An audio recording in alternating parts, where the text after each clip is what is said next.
We are a little over 1 week away from Saturday night's main event and a little over 2 weeks away from Clash in Italy, and in this video I'm going to be predicting the card for both of these events, the full match card, and I will try my best to give you my reason as to why I predicted these specific matches. The first match I predicted for Saturday night's main event was Jacob Fatu versus Jey Uso. Now we all know what's going on with the bloodline, and on the most recent episode of Raw, Jacob Fatu attacked Jey Uso unprovoked pretty much. Jey Uso was just trying to talk to him. Then he also attacked his brother Jimmy, and he seemingly is just really not liking the Usos. The Usos have been trying to reason with him throughout this whole feud, but it just hasn't been working. You know, trying to get him to change his mind, make a different decision, but it just hasn't been working. And this is also kind of a lead-up match to a match I have happening at Clash in Italy, which we will talk about after Saturday night's main event. The next match I have to talk about is Joe Hendry versus Logan Paul. Can we fire Logan Paul? This feud has been comedy gold, and I have absolutely loved it. It's one of the best feuds on Raw. He's just constantly trolling, rage baiting Logan Paul, and Logan Paul is hilariously freaking out over it. He is playing the character so well, and so is Joe Hendry. Speaking of Joe Hendry, a bit of a side right here. I hate that say his name and he appears just doesn't fucking matter anymore. I mean, people will say his name 5 times an episode and he won't appear. You can't do that. That's his entire gimmick. His theme song is say his name and he appears. That is the first words of his theme song. It is so stupid. Change his gimmick. That's what people loved about Joe Hendry. Either change the gimmick, which isn't going to work, or stick to it. But I think this probably will be where their feud culminates, and then maybe Joe Hendry can move on to something like the IC title picture. And as for Logan Paul, well, he's already embroiled in a feud with the Street Profits and Seth Rollins, kind of. So I think that's where what he'll be doing next. Now, for this one, I don't know if it'll be an open challenge or if, it'll just be a normal match. But either way, I think we are getting the return of Sheamus. You know, Obafemi taking out Los Garzas and forcing them into a match without their consent, in just week 2 of the open challenge feels a little bit rushed. This feels like this should be happening later. And the reason that I think they're kind of rushing it is because Sheamus is coming back and they want this feud, because this feud would be absolutely insane. The matches would be unbelievable. Just have them keep putting on banger after banger after banger after banger every single week, just kind of like Rusev and Sheamus were doing, and nobody is going to complain.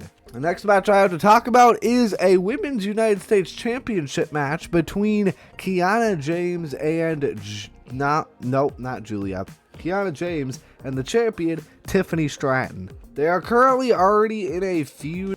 I believe Kiana James did get a match last week on SmackDown, but I feel like they'll find a way to get a rematch in here. They had good chemistry in their previous match, and I think these two are, well, Kiana James is very underrated. I don't think Tiffany Stratton's underrated in the ring. Everybody knows she's really good, but I think they could put on another absolute banger. And some people might be like, oh, you could have put this on Clash in Italy. You could have had, the United States Women's United States Championship make its PLE debut. Latte, are you okay? He just hit his head on my desk. But just wait until you see what I have for Clash in Italy. The next match I have to talk about is Ethan Page versus Penta. This one's already confirmed, so, not my prediction, obviously. And then the other already confirmed one is the Street Profits versus Austin Theory and Logan Paul. Yes, I know Austin Theory and Logan Paul look like they're in Minecraft. I know. Now let's talk about the Clash in Italy match card. The first match I have on the card is Roman Reigns versus Jacob Fatu in a rematch for the World Heavyweight Championship. I think this one's pretty easy to predict. Their feud's continuing after the Raw, after Backlash. It seems to just be getting more and more violent. Jacob taking out the Usos. So I think it makes all the sense in the world for this to happen here again. And I again do still think there's a chance of Jacob Fatu winning this. And Jacob has all the justification in the world to go back after this title, considering Roman did not win clean at Backlash. I might dare even say Jacob should win here. This is the hottest that Jacob Fatu has ever been, and when someone has momentum, you have to capitalize on it. Unless that person's name is LA Knight, yeah. Apparently, according to Triple H. Or, Karrion Kross or Kyrie Sane. But, we're gonna ignore that. Never happened. Fake news. A big hoax. I do think we'll probably get some shenanigans in this match. Probably from the Usos. The ref will probably go down and it'll turn into bloodline rules. And I think there is a chance that we get Roman versus Jacob at SummerSlam to complete a trilogy here.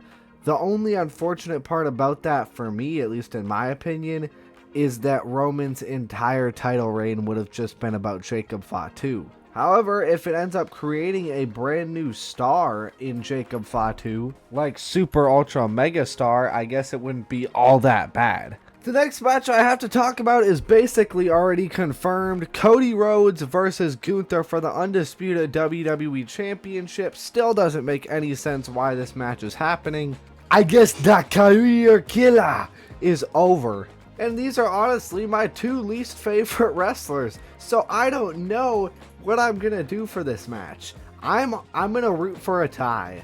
I mean, it was basically revealed that this was the favor for Gunther from Paul Heyman. Paul Heyman literally said, I think, that they were going to do this match at Clash in Italy. So yeah, it's basically all but confirmed. A pretty easy match to predict here. And back to what I was talking about the Women's United States Championship, I think we will get Tiffany Stratton versus Julia for the Women's United States Championship in oh my god, with the Women's United States title championship thing, oh my god, making its PLE debut. Tiffy bringing a lot of value to this title definitely helps, but I think the main reason that this is going to happen is because Julia has Italian parents, I believe, and Julia is a very Italian woman name. Yes, I did get this from Sadi's app. I tried to not watch his video before making this so that his predictions wouldn't affect mine, but I ended up seeing this one, and honestly I probably wouldn't have thought of it if I didn't see it, but it could give that hometown feel for Julia, and who knows, maybe, just maybe, she, gets huge crowd reactions, the crowd loves her and she gets pushed. But I think that's extremely unbelievably wishful thinking, at least when it comes to the WWE.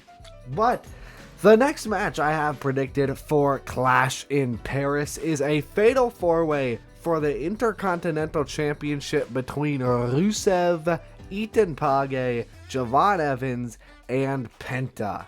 Now, Javon Evans beat Rusev clean on the most recent episode of Raw, which hypothetically, if you look at it, would just mean Rusev doesn't deserve a title shot, but not everything in WWE makes sense. WWE just throws people into storylines. Pat McAfee, just please find a way to get us this match, inject it into our veins, and not a single soul will complain, except the internet wrestling community, which complains about everything. But this match will be an absolute banger if it happens. And I honestly think in this match, there's a strong chance that any of these guys could win. And especially this match with an international crowd. I mean, oh baby, don't even get me started.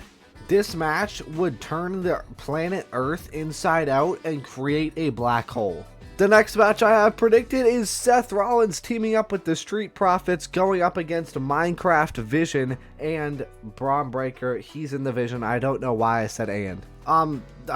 It seems like there's tensions between Montez Ford and Seth Rollins. Dawkins seems to want Seth Rollins to join the team, and I think they will be able to team up this one time, and they'll run the classic storyline of will they be able to coexist with each other and tolerate each other. And I think the Vision will end up picking up the win here, which I think, now that I look at it, I'm not exactly sure. But, Austin Theory and Logan Paul feuding with the Street Profits, Braun Breaker feuding with Seth Rollins, makes all the sense in the world. I was really debating here between this 6-man tag match or a rematch, just a straight up rematch between Seth Rollins and Braun Breaker. I ended up settling on this with the help of my girlfriend. Thank you, sweet cheek. But, I could see Seth Rollins versus Braun Breaker happening here again, maybe instead at Night of Champions. I feel like this match would be a lot of fun, and I feel like, honestly, Seth Rollins and Braun Breaker might just, end up brawling, taking each other, out into the crowd, and then it just becomes, a normal tag match pretty much for the last few minutes.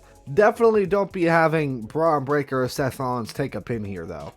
That would just be horrible. And the final and probably most juicy match that I have predicted is a match that can define this woman's career. I am talking about Soruka versus Big Time Bex for the Women's Intercontinental Championship. Becky Lynch drops the title to Soruka in front of an international crowd. Amazing atmosphere. Perfect place for Soruka to win her first title. Becky Lynch can go to the main event scene for SummerSlam and hopefully for a long time after that. And then Soruka can make the women's division, women's mid-card division, keep it great. And just constantly have banger after banger. This would be absolutely huge for Soruka, especially after Becky Lynch has brought so much value to this title. Now whoever dethrones her is going to have a huge, crazy amount of momentum. And it makes perfect sense for Becky to put over a young talent like a Soruka, like a Roxanne Perez, someone like that. Because that's honestly what she's been doing her whole title reign. She dropped it to Maxine Dupree. She tapped out to Becky 3 times. She tapped out to AJ 3 times. AJ Lee, the female wrestler, not Dragon Lee and AJ Styles. I can't talk. This will be a huge win for Soruka, and I think it needs to happen here. That's going to be it, though, for this video. Thank you all so much for watching. Let me know if there's any matches you think could be on the card that I didn't mention here, or something you like or didn't like about my predictions. Anything you really want. Thank you all so much for watching. Like and subscribe if you want, and bye.